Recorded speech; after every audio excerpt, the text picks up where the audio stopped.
hopefully in the editing process, I figured out how to include it. So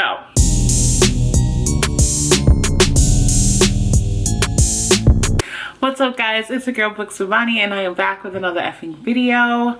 Let's get into it. So today's video is going to be all about the pros and cons of being a part of the book community, being obsessed with books, and the struggle that is. Now, I am actually going to be reacting or responding to other people's comments. So what I'm going to be doing is reading off from the comments and then giving my spiel on them. So that's kind of how this video is going to go. Let's jump right into it. Okay, so the first one says, just because you sent me a book to review doesn't mean that you can continuously bug me for the review. Oh my God, I definitely understand that. I have gotten a lot of book arcs that I really did enjoy the stories. I don't know how to say no, so it's definitely a struggle when the author continues to message me. That's a toughie. Because I know people send us books for reviews. I let people know up front, if you want me to review one of your books, I'm gonna need you to, for one, chill. But also, if it's anything under 3 stars for me, I'm not gonna review it. I just don't see the point of giving a review bashing a book. I just don't understand why people do that. I'd rather just say, yeah, thanks for the read. I can give them feedback directly, but I personally don't see myself writing a full review about what I hate about a book. That's just not my spiel. I know a lot of people are like getting into it with authors because they gave their opinions. Yeah, it's too much. And then the whole piece of the author continue to message you. I get that too. I get it a lot, but I'm very direct in my kind of approach to books. So don't be afraid to tell them or give them that feedback, because you never know what authors' experiences. Also, you don't know if it's like their first book, so that also could play a part in it. And they probably just don't know like the lingo or the etiquette of reviewers and books and the whole thing there. If you want me to review your book, which I have reviewed books before, I get arcs often, and most of them I enjoy, to be honest. Like, I rather read a new author than someone who's been writing for a long time, because I feel like I want my channel to be a part of that upbringing for them. Like, even when I started, I had people supporting me since day one, and I always want to give people opportunity. However, I too have experienced authors constantly like give me feedback or tell me about my book, or did you get to the book yet, or can you tell me more, or even trying to like explain their reasoning for what they wrote. And it's like, chill. I haven't even finished the book yet, and you're already trying to explain why the book is good or why the character's doing whatever they want to do. That's fine, but some people I know it's a huge turn off. Me, I'll be like, go away until I figure this out. But, you know, that's to each their own, but I totally understand what you mean. Okay, next one. Dang it, my phone locked. Okay, next one. The second Children of Blood and Bone book was better than the first. Eat unpopular opinion. I can't agree or disagree. I listened to the second book, but I think I was multitasking, so I really haven't grasped the second book of I guess it's a duology, unless it's a third book I don't know about. The first book I enjoyed. I think I gave it 3.5 stars. I know I really liked it, but I'm not sure about the second one. So you guys comment down below if that's an unpopular opinion or problematic, but me don't know. Okay, next one. Stephen King books are trash. If you don't know how I feel about people who promote and still continues to support Stephen King after how he writes people of color, women, his comments about other authors, ill. And it's irritating because people will argue you down to, oh, he's just old and, you know, it's hard to teach an old dog new tricks. But it's like, y'all full on cancel JK, but you can't cancel Stephen King? Are we not talking about the same concepts? Problematic, easy. But that's just me. Y'all do y'all thing. That's all I'm gonna say about it. Moving on to the next one. Okay. There's no need to drag your story out. I'm so sick of these 10 book series when it could have been completed in 3 books. Easy, short, simple. I do have some books. I ain't gonna say no authors, I ain't gonna say no series, but there are a few series that I've read and completed and I was just like, what the hell? Like, why are we still talking about this? Why is this going on for as long as it did? Help me out here. So I totally understand. But then I also feel like there's some really great series that are 5 to 7 books and I love them and I loved every piece of the world they created. So I feel like I'm in a neutral place on this. I am in a neutral place when it comes to at least this one. I'm trying to think of a series I can reference as like a long series that I really enjoyed. Program series. I really like that one. Don't tell nobody, but I'm still working on that last book. But I really liked it. I liked how throughout the series we got different characters in between and it told different stories in between the two, but I genuinely liked that series. So, moving on. I think big books are better than small books. I love me a ginormous floppy book. I just like to hold it and have it in. I think the longest book that I have is like 1,200 pages. I want to say that's the longest book I have, but I have some pretty thick books.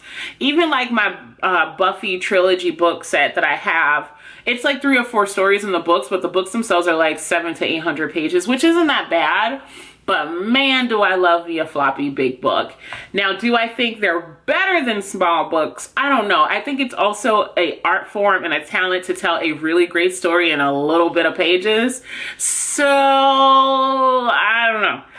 Again, comment down below your opinions, but I don't know. Big or little, both is an experience. Let's leave it there. Tropes are not overdone if people of color authors do it. Oh, let's get into it. So I remember seeing kind of a conversation on Twitter about how tropes are overdone and redoing them over and over and adding people of color does not change the dynamic of a story and we don't need to continue to tell the same story. What? What are we even talking about, yo? You gotta think about it. I was raised in the 90s where everything was like all white people and then the token person of color. So they were either black or Asian and it was always stereotypical. The Asian person was either really smart or really shy and quiet and none of that. And then you had like the black person who was either like ratchet, ghetto. Yes, I'm gonna describe it as that. But they were very stereotypical. And no, we deserve, and I'm gonna say it again, black everything. We deserve Asian everything. We deserve Latina X everything. So, you gonna tell that story as many times as you told it in the white form. Because there's 12,000 books that's retelling Cinderella and ain't nobody bats a fucking eye. But as soon as somebody black becomes the main character and be Cinderella, all of a sudden it's overdone. Moving on. Sorry, my fiance called and I'm on my phone, so I needed the phone. But anyway, jumping back into this. Okay, next one. Deco pages are bomb. I only have one book that has those pages and I really like it. I have yet to not like it. I would love to see the different versions of it though. I hear that some of them so I don't know. We'll see. But hey, that's just me. Moving on, duologies are superior. I think I agree with this comment. I really like duologies. Kind of short, sweet, and to the point. I think that goes into that short snippet versus big books, because there's some duologies that I was just like, man, blew me away. You got the full story and you didn't have to read 17 different books to get to it.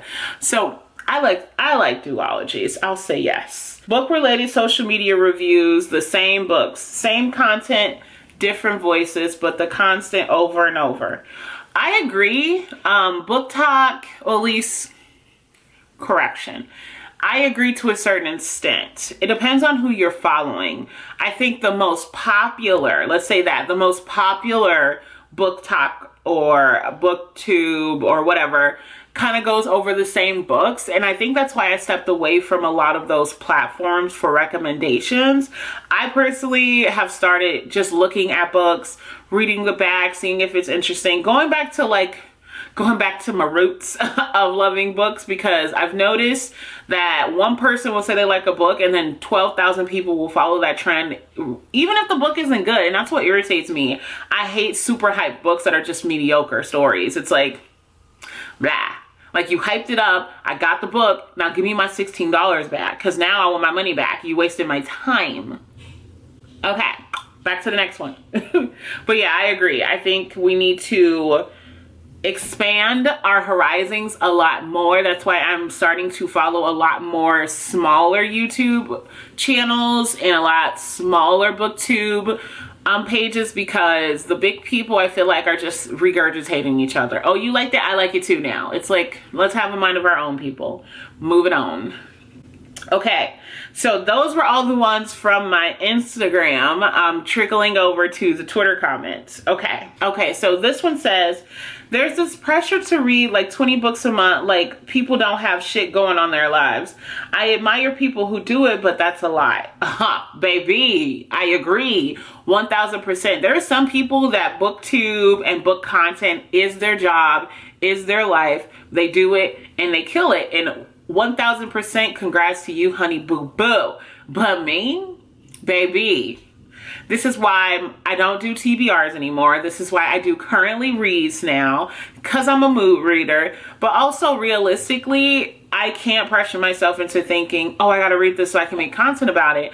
Or I would just DNF every damn thing. I've noticed that when I put a lot of pressure on myself to read, I do not enjoy it. I'm like, I gotta read this for a video, and I'm like, what the hell am I doing? I apply this sense of stress and pressure that don't nobody need in this world, COVID, okay? So what I've been doing is just reading things that I love, making content based on the things that I'm enjoying, and keep it moving. Y'all keep coming here, so I'm assuming you like it. And that's just how it's gonna end. But I agree, a lot of people feel like they have to read 2,000 books in a year, and I'm like, bro, I'm just happy if I got 20, because that's more than what I've done in the past. That's more than what I've done. And a lot of people forget that we are still in a pandemic. People are going through depression and mental health shit, and reading, although we all enjoy it, that's why we're in this community. We enjoy reading, but you don't want it to trigger a negative response. That's not what I want for myself. So when I say I'm tired, I'm tired. When I say I can't, I won't. I don't. And y'all won't see a video. But I'm in a good space this month, so we being consistent. So yes, let's go. I 1000% agree with that one. So moving to the next one. Overhyped books. I just said that in my last questionnaire. I can't do the overhyped. Y'all do too much over the book and be hella irritating because you want... Here's my thing, and let me preface this because I do reviews too. I'm excited about books. I know people come to me for book recommendations. If you didn't read the book, why the hell are you doing a recommendation? If you didn't talk, if you haven't done the homework, but you're sharing your opinion, I just think that's foul. And I see that a lot with people who make content. They tend to like not do their homework, and then when it throws like, when people are like pissed, like, why you lie to me? All of a sudden it becomes a, well, I'm going through a lot. No, honey, it doesn't work that way. So I personally, if I haven't read a book, you would see it. I would recommend books based on me reading a portion of it. Like, and I would tell you guys like, hey, I haven't finished it. Or I'll be like, I would recommend these books because X, Y, and Z. Like, don't just be recommending books like you read them and not really giving the homework, that back piece. Like, I haven't read these, but these are by Black authors. They got good reviews, and I think other people should look into them. Looking into them and a review is two different things. So don't overhype a book if you're really not feeling it. I don't give a damn who gave it to you, ARC or not. Done. Okay, moving on. Next, love. Learning about books I may not have heard of otherwise is what I really love about this community. What I hate about this community is comparing myself to others and falling into the trap that I'm not reading enough. So more so continuing that conversation of you're not doing enough because this other person's doing 1,200,000 books. Okay, look, first of all, I listen to books at the speed where I don't think a normal person could understand what the person is saying. My fiance always says, he's like, do you even understand what they're saying? Because they're going so fast. I'm just consuming the story at a pace that's just so fast. And a lot of people do that. However, if you like to sit down and read, it's going to take time. And I've noticed that people who genuinely love to have the physical book and read through it struggles with people who compares them to Audible listeners. Like, I listen to books, I read books, I do the kind of combination. I originally used to hate listening to books, but now it's just like, I love it. But I have seen kind of this pressure of, you got to constantly read and be reading all the time. And it's like, that's not realistic, people. Like, we have to, as a community, accept that people read at different paces. We got to accept that some people flourish more when they're listening to a story versus reading it physically. We have to accept that, hey, however you consume the story, you got the story, and that's the whole point of the book. So I say this to hopefully allow people to forgive themselves and relax. Let it go. Let it go. Okay? We just gotta let it go. Okay, next one. I feel like I'm talking so much in this video, but keep going. Okay.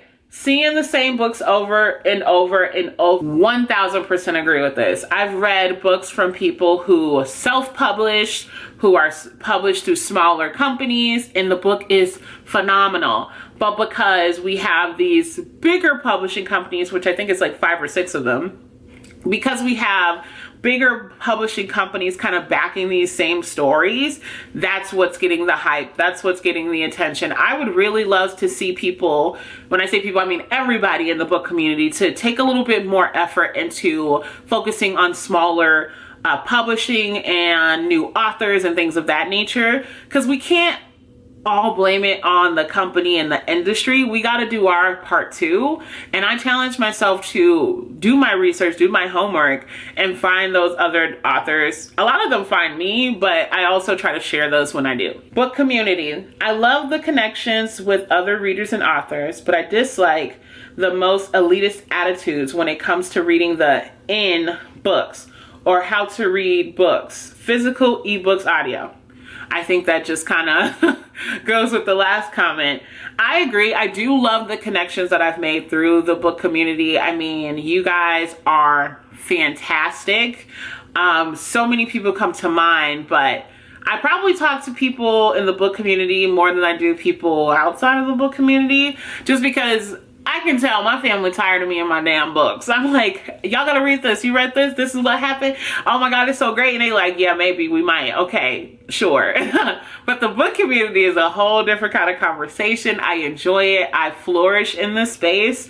I am my happiness when I'm talking about books. So I totally understand it. I kind of migrated into this book world, and I won't say it consumed me, but it's definitely a huge part of my life. Shout out to all my book besties, to all my peoples on Instagram, Twitter, all y'all. I talk to all y'all. So shout out to you, mad love to you, and thank you for just like bringing me in and loving me, because I am a mess. I don't know if y'all know that, but I am. As far as the elitist attitude, I personally haven't had any experiences where I felt like people have like an elitist attitude. I know there's stories or there's certain, I'll say certain content creators who come off that way. I personally haven't interacted with them. Don't come for me, because I will respond. But no, elitist, like, we're a bunch of bookworms. Like, how you gonna be elitist and you're a bookworm? I just don't get that concept. It's like you're frowning upon people who enjoy the same things you do for no reason. I will never understand that. Like, I'll never understand people judging other people for how they consume the story. Again, the whole point of this shit is that we all just get the story. It doesn't matter how you got it. As long as you got the story, we can have a talk about it later. Love the support. What is support? I can't talk. Love the support among creators, especially small booktubers in my case, and watching their channels grow. I dislike reading slumps, being burnt out on adult fantasy. Okay, so I personally am a small creator. I feel like I got a lot of opportunities even though I am a small creator, and I'm not consistent. I feel like my channel would be a little bit more established if I was more consistent. I'm working on it. But I consider myself a small booktuber. I'm under 1,000 followers, so I can totally relate. I think what's really important to me, and I actually got this from Princess at Castle Library: be genuine to who you are, and the people who love you will come and support you and be there for you. And with that, that's literally how I'm approaching this channel. When I'm burnt out, y'all will know. When I'm slumping, you'll know, because it is frustrating. But whenever that happens, I find myself just taking some time for me and then reading some childish kiddie book that's like kindergarten, and then I feel better. So I mean, finding and identifying what'll help you out your slump or what'll help you make you feel better, I think is also really important. So yes, that was the last kind of comment there. Thank you all for watching this video. I know it is a hot mess, but please comment down below what y'all thought about these comments, whether it's from Instagram, Twitter, whatever. Make sure you guys comment down below what you agree, disagree, or just your opinion overall.